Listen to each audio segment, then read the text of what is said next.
So PJ, before the video started rolling, what did you first see? What did you first realize something was happening? Okay, when I saw the police car screech in the middle of the street and he was stopping the young man, that's when I first knew initially something was wrong. That's why I was looking for that. You heard the police car screeching? Yes, sir. So you went to the window? Yes, it was pretty loud in the middle of the street. It was just a loud screech. So you know that he was driving and he stopped abruptly. So then what did you see? Okay, so then I just saw, you know, the tussle between Mike and the officer. Then You he say got tussle was where did that take place? inside. I'm sorry, it was near the officer car. The officer was inside of the car. Okay. And So the officer was still in the car and Michael Brown was by the window? Yes. Do you know, was one reaching in or one reaching out? Do you know? You know, Hard to tell? it just looked like they were wrestling.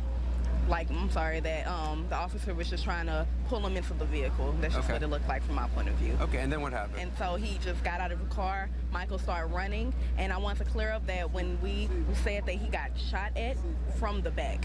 So while he was running away from the officer trying to get away, he was getting shot at, which probably makes reason for the shot in the back of the arm going back to forward. So you believe you're convinced you saw the officer shooting Michael Brown when Michael Brown was facing away from the officer? Yes, sir. And then that is when he turned around with his arms up and got shot down multiple more times.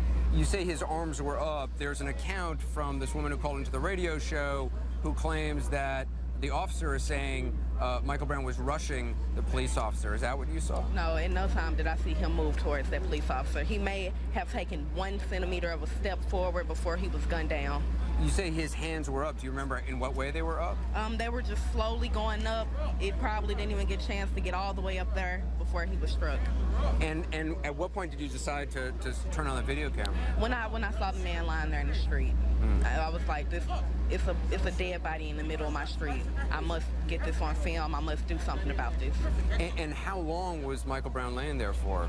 He was laying there for hours, and at least 30 minutes to an hour before they even covered him up. So he was visible for at least 30 minutes to an hour, and there were children out there. And the gunshots were actually very wild. They hit buildings. You know, anybody could have gotten shot, so it was kind of a bad thing. Now, Karen, are you concerned at all? Your client didn't come forward immediately. Is that out of concern, or why not?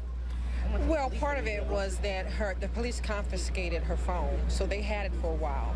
And then when she got it back, we were just waiting to see what the police would come forward with before we revealed any information. They finally released the name, but they did not put a face to the name at that time. And so at that point, we decided to go ahead and release that information. How has this been for you? I mean, it must be, It's terrible. Definitely traumatic, but, you know, got to do what I got to do to get justice for the family. All right, thank you very much for being with us. I appreciate it for both of you.